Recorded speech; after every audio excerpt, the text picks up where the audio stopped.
1월 22일 목요일 오늘 만나 성경 말씀은 창세기 16장 13절에서 14절까지의 말씀입니다. 하갈은 내가 여기에서 나를 보시는 하나님을 뵙고도 이렇게 살아서 겪은 일을 말할 수 있다니 하면서 자기에게 말씀하신 주님을 보시는 하나님이라고 이름 지어서 불렀다. 그래서 그 셈 이름도 부엘라 헤로이라고 지어서 부르게 되었다. 그 셈은 지금도 가데스와 베레 사이에 그대로 있다. 아멘. 오늘 만나로 만나주시는 하나님을 기대합니다. 아브라함과 사라의 가정에는 오랜 염원이자 기도 제목이 있었습니다. 두 사람은 가정에 자녀를 주시기를 간곡히 바래왔지요.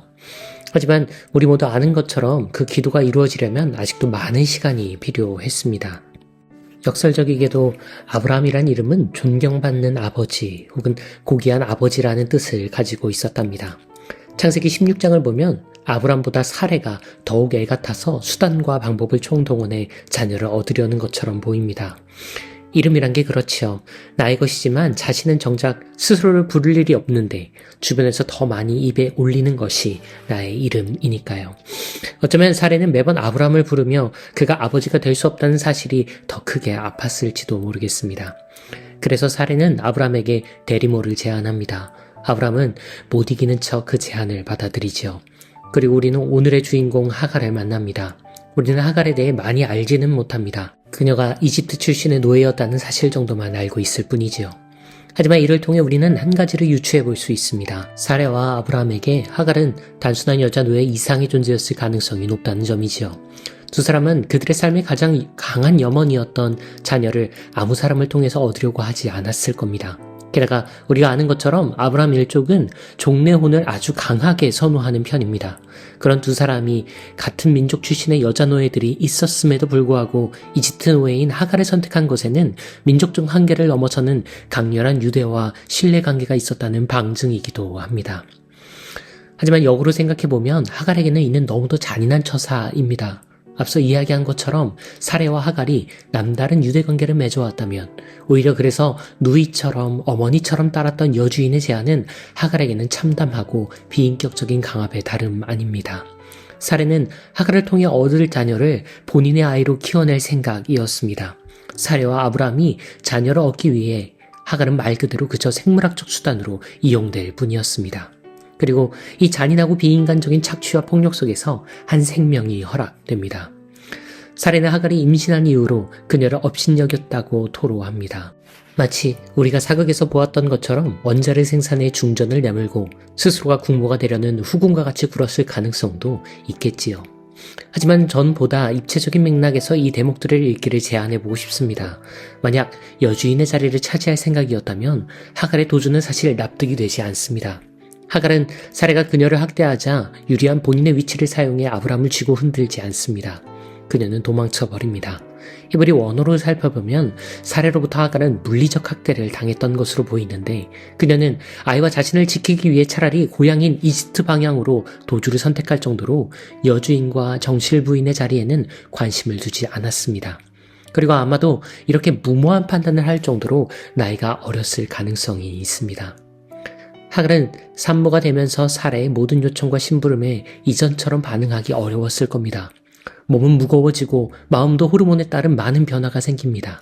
이전의 속도와 강도로 사레를 모실 수는 없었을 겁니다. 하지만 사레의 입장에서는 이런 자연스러운 변화의 모든 것들이 완전히 다르게 느껴졌을 가능성이 있지 않을까요? 사레가 경험한 하갈의 변화가 무엇인지 정확히 알 수는 없지만 만삭이 되어가는 하갈의 입장에서는 충분히 그럴 만한 육체적, 심리적 상황이었을 가능성을 우리는 고려할 수 있어야 합니다. 결국 하갈은 무모하게 도주합니다. 수루로 향하는 길이었다니 아마도 고향 이집트 방향으로 대책 없이 향했을 겁니다. 여성 혼자 그것도 만삭의 몸으로 광야에 나선 그녀의 절박한 상황에 하나님은 직접 개입하십니다. 그녀가 무거운 몸으로 광야를 통과하다가 만난 오아시스 곁에서 잠시 머무를 때 주님의 전사가 나타나 집으로 돌아갈 것을 제안합니다. 그런데 이 안에 결정적인 약속이 있습니다. 하나님은 보내신 천사를 통해 말씀하십니다. 안전하게 아기를 낳게 될 거란다. 그리고 그 아이는 너의 자녀로 클 거야. 그 아이는 건강하게 잘 자라서 거대한 민족을 이루게 될 거란다. 내가 그 자손을 너에게 약속하마. 하나님은 하갈이 두려워한 두 가지를 해결해 주십니다. 학대가 없는 안전한 출산과 그 아이를 사레나 아브라함에게 빼앗기지 않을 것이라는 약속을 하갈은 받습니다. 하갈은 그 자리에서 일어나 다시 그 억압과 학대가 작동했던 곳으로 돌아갑니다. 하지만 이를 숙명으로 받아들였던 것은 아닙니다. 그녀는 고백하지요. 부엘라 헤로이, 나를 보고 계시는 하나님을 만난 물가. 하갈은 확신합니다. 억압과 학대에서도 하나님이 그녀와 그녀의 아이를 지켜보고 계시다는 것을. 하나님을 직접 만나 뵙고도 죽지 않았는데 사레와 아브라함이 더 두려울 일이겠습니까? 앞으로 어떤 역경이 있을지 알 수 없지만 적어도 하나님은 그녀와 그녀의 아가를 당신의 시선 초점에서 거두지 않으시겠다 말씀하셨기에 그녀는 호랑이 굴에 다시 제 발로 돌아갑니다. 신년입니다. 우리는 나의 시선을 하나님께로 향하는 것이 신앙이라 말하는 것에 참 익숙합니다. 그래서 새해마다 하나님을 더 바라보자고 거듭 다짐하지요. 하지만 어쩌면 그리스도인들에게 보다 근원적인 시선의 방향은 나의 눈이 하나님을 향해야 한다는 당위보다 하나님 그분의 시선이 내게서 결코 떠나지 않는다는 사실에 있을지도 모릅니다. 1월의 반을 지나며 우리 모두는 연초의 다짐이 무색하게도 참 자주 시선이 분산되었을 겁니다. 하지만 괜찮습니다. 보다 중요한 건 그분이 우리를 보고 계시다는 점이니까요. 그리고 그 시선 때문에 우리는 우리가 이해하지 못하는 상황과 현실 속에서도 당당하게 살아갈 수 있습니다. 그 시선 때문에 가끔은 우리와 하나님의 눈이 서로를 마주 볼 수가 있습니다. 저와 여러분의 오늘의 부엘라 헤로이, 하나님의 시선을 체감하고 확신하는 오아시스가 허락되기를 소원합니다. 기도하겠습니다. 부엘라 헤로이의 주님, 저희를 보고 계시지요. 때론 기도조차 못하는 날에도, 때론 도망치는 것밖에 못하는 때에도 당신은 저희를 보십니다.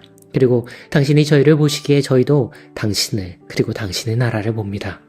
광야 같은 세상, 따스한 눈길로 우리의 오아시스가 되어주시는 당신, 그리스도 예수님 그 이름으로 기도합니다. 아멘. 이제 두 가지 제목으로 기도합니다.